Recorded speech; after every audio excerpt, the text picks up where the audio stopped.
Some movies fail because they don't work. The Nice Guys failed for a much stranger reason. It had movie stars, it had great reviews, it had one of the sharpest comedy scripts of the 2010s, but still, it slipped through the cracks. But the weird thing is, the longer it's been gone, the more people seem to find it. Not as a blockbuster, not as a franchise, but as a secret. A movie passed from one person to another with the same question. How did everyone miss this?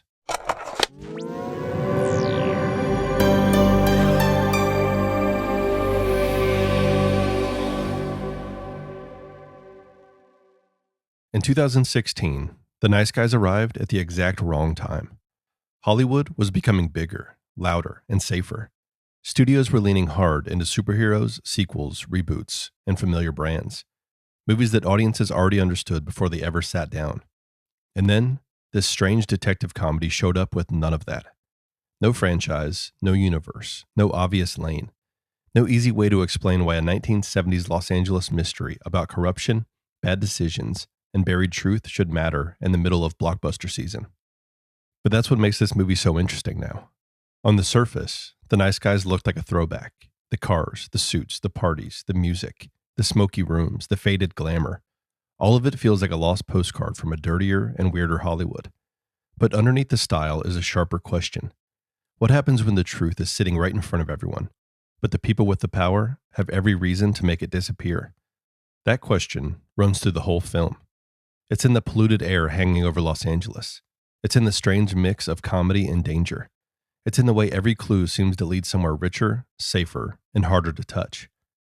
This episode is about why The Nice Guys still feels alive, why its version of Los Angeles feels less like a backdrop and more like a warning, why its comedy works because everything keeps going wrong, and why a movie that missed its moment in theaters slowly became the kind of film people recommend like they're sharing a secret. Not because it was perfect, but because it felt rare. Some movies are hard to market because they're bad. The Nice Guys was hard to market because it was too many good things all at once. It was a detective story, but not the kind where the hero walks through the city like he owns it. It was a comedy, but not soft or easy. It was an action movie, but the action was messy, painful, and usually caused by someone making terrible decisions. It was a period piece, but not the clean, polished version of the past nostalgia usually tries to sell. That made it special, but it also made it difficult.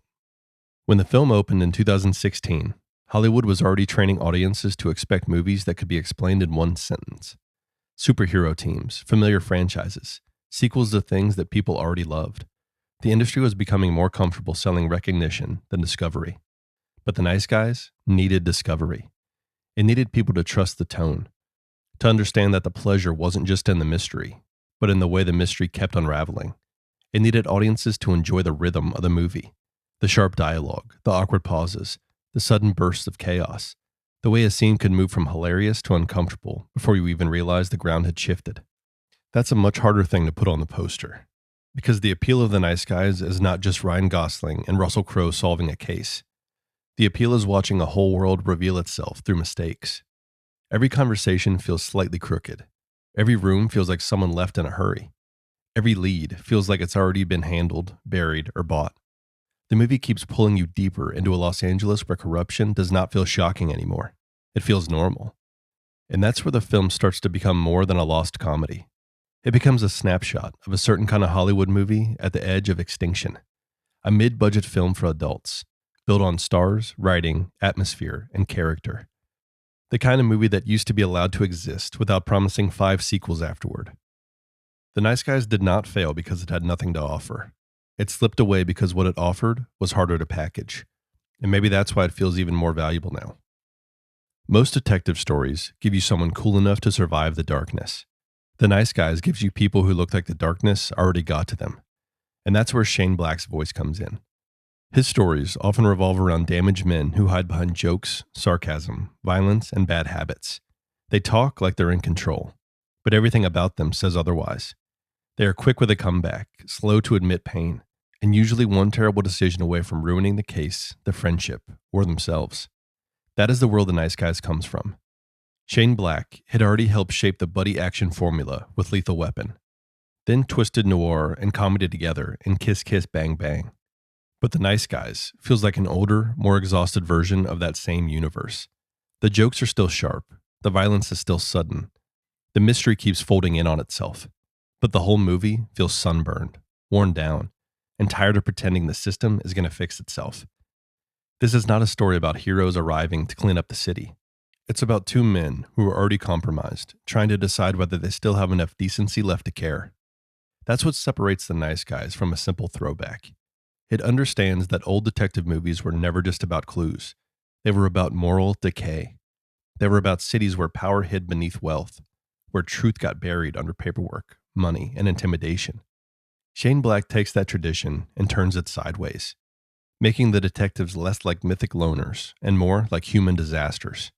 The comedy comes from that gap. These men are supposed to be solving something, but they can barely solve themselves. Every punch, every lie, every scream, every awkward silence reveals how unprepared they are for the world they've stumbled into. And yet, that's exactly why the movie works. Because in a city where the powerful have learned to look respectable, the only people messy enough to expose the truth might be the ones that nobody takes seriously. The past in The Nice Guys does not feel clean. It feels sticky, like cigarette smoke trapped in carpet, like gasoline on hot pavement, like expensive cologne covering up something worse underneath. That's what makes the movie's 1977 Los Angeles so memorable. It's not a fun retro backdrop filled with cool cars, loud shirts, and disco records. It's a city that looks alive and infected at the same time. Everything has color, but nothing feels pure. The parties are glamorous, but empty. The houses are beautiful, but strange. The offices feel cheap. The streets feel tired. Even the sunlight seems filtered through smog, as if the whole city is glowing from something toxic. That matters because The Nice Guys is not nostalgic in the usual way. It does not look back in the 1970s and say, wasn't everything better then? It says something more complicated. It says the past was stylish. It was strange. It was funny. It was full of texture and danger and personality. But it was also corrupt, polluted, exploitative, and rotting beneath the surface. That tension gives the movie its identity. The 1970s setting lets Shane Black build a world where old Hollywood glamour is fading. Corporate power is rising, and everyone seems to be selling something. Bodies, secrets, cars, clean air, respectability. It all becomes a part of the same marketplace. Los Angeles becomes more than a location. It becomes the case. Every room tells you something about the city. The auto show promises a shining future. The private parties reveal ugliness behind the fantasy. The Hollywood sign, worn down and battered, feels like a perfect symbol for a place still selling dreams while quietly falling apart. And that's why the movie's setting works so well. Because The Nice Guys understands that nostalgia is more powerful when it has dirt under its fingernails. The movie gives us a version of the past that is funny, stylish, and wildly entertaining, but never innocent. It lets us enjoy the glow, then makes us wonder what the glow is hiding. Ryan Gosling should not be this funny in this movie. Not because he lacks the ability, but because The Nice Guys asked him to do something most leading men avoid. It asked them to look ridiculous. Holland March is not cool in the traditional detective sense. He is not the quiet genius in the corner, 3 steps ahead of everyone else. He is not a smooth private eye who walks into danger with a cigarette, a trench coat, and a perfect line.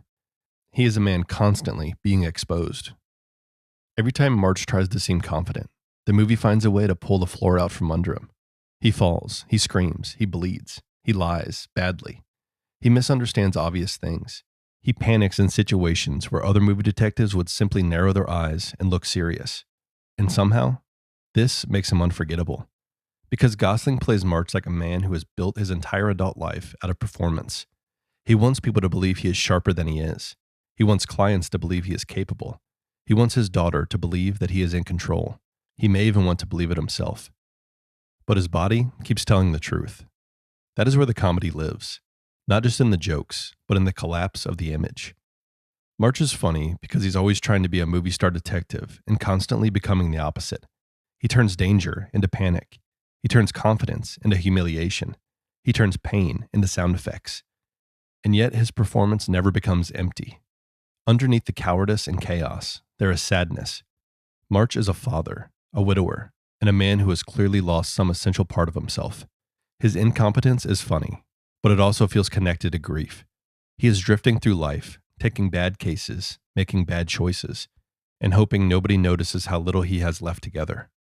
That's why Gosling's performance works so beautifully. He's not just playing a fool, he's playing a broken man whose foolishness has become a survival strategy. And in a movie filled with corruption, danger, and lies, Holland March becomes one of its most honest characters by accident. He can't hide the mess, because he is the mess. Russell Crowe's Jackson Healy looks like the kind of man who understands the world. That's the trick. He moves through the nice guys with a heaviness that makes him seem solid. Compared to Holland March, he feels grounded, practical, almost responsible. He does not spiral the same way March does. He does not scream through every crisis. He does not turn every room into a disaster just by entering it. But Healy is broken too. He has just learned how to look less broken. His job is simple. People pay him to hurt other people. He tells himself there is a line. He tells himself he's not a bad man because he usually targets worse men. He has rules, or at least he wants to believe he does. But the older he gets, the more that logic starts to feel thin. Because being useful is not the same as being good. That is the quiet tension inside Jackson Healy.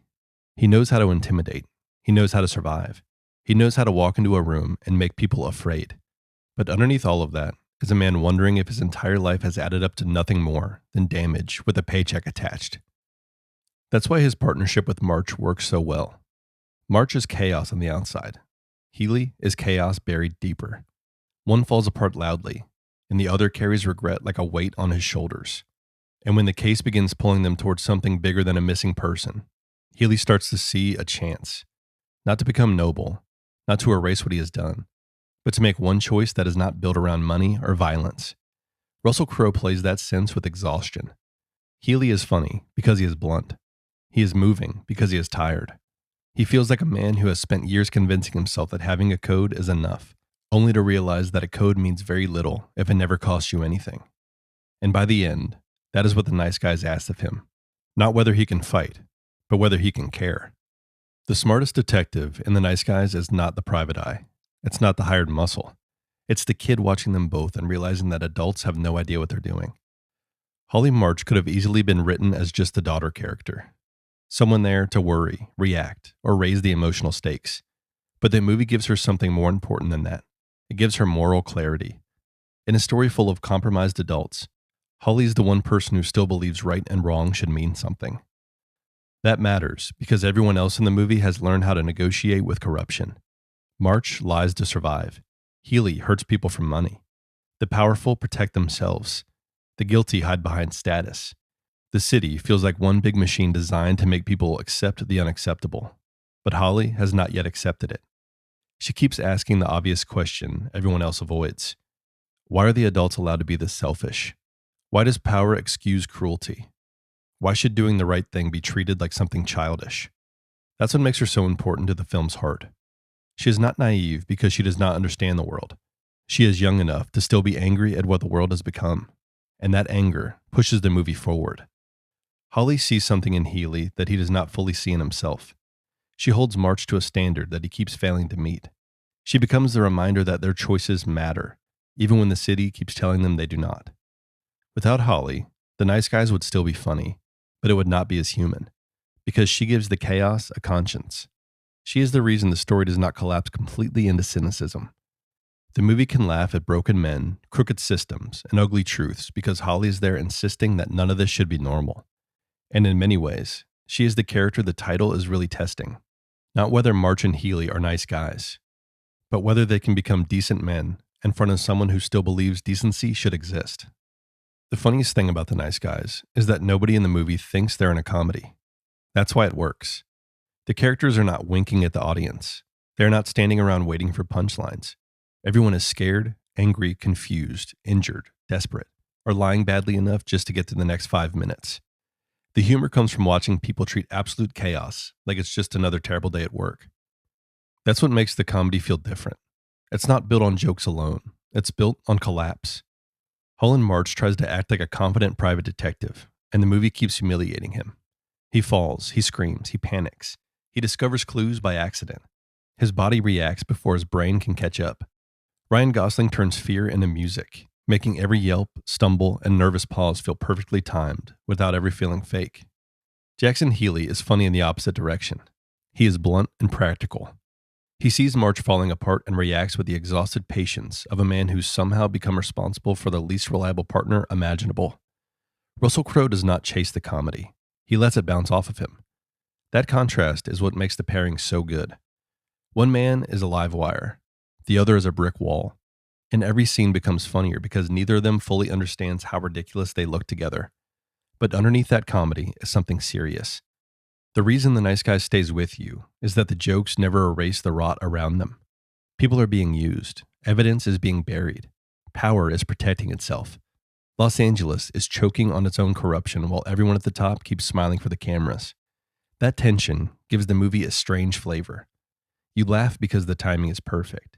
You keep watching because the world underneath the laugh feels broken. The comedy becomes a way to survive the ugliness, not ignore it.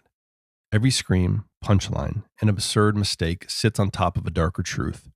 These characters are stumbling through a city where doing the right thing has become almost unnatural.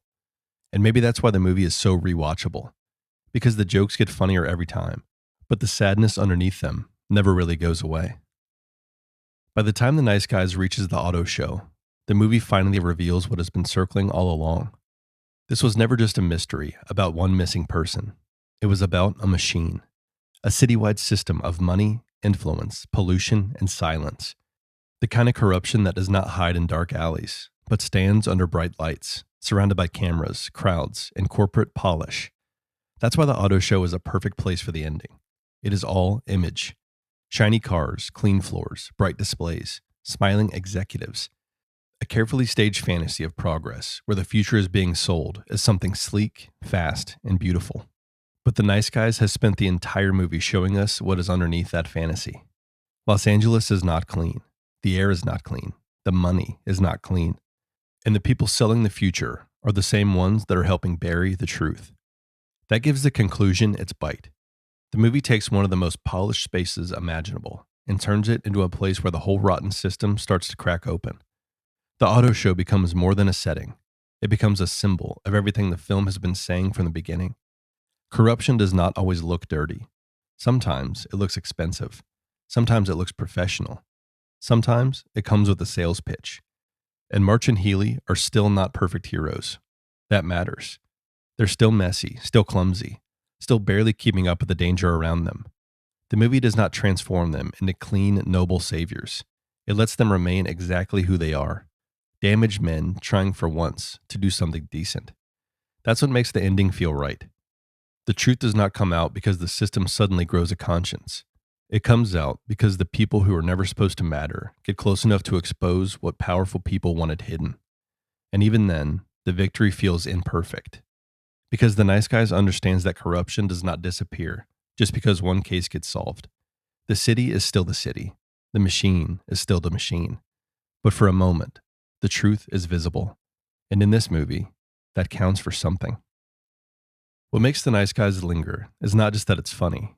It is that the comedy leaves bruises.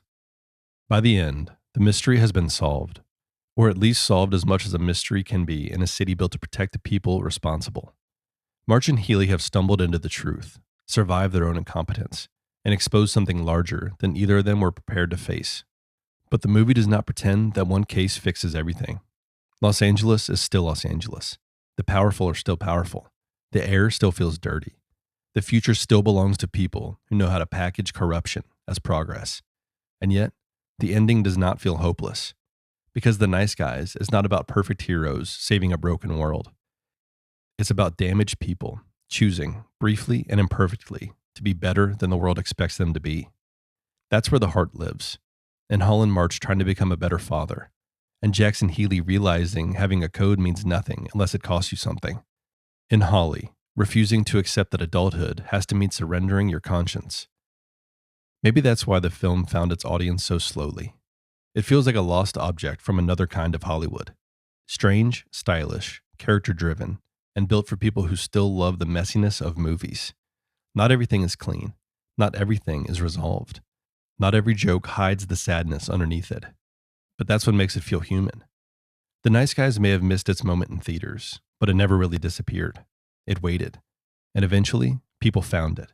One recommendation, one rewatch, one surprised conversation at a time. Like a secret too good to stay buried.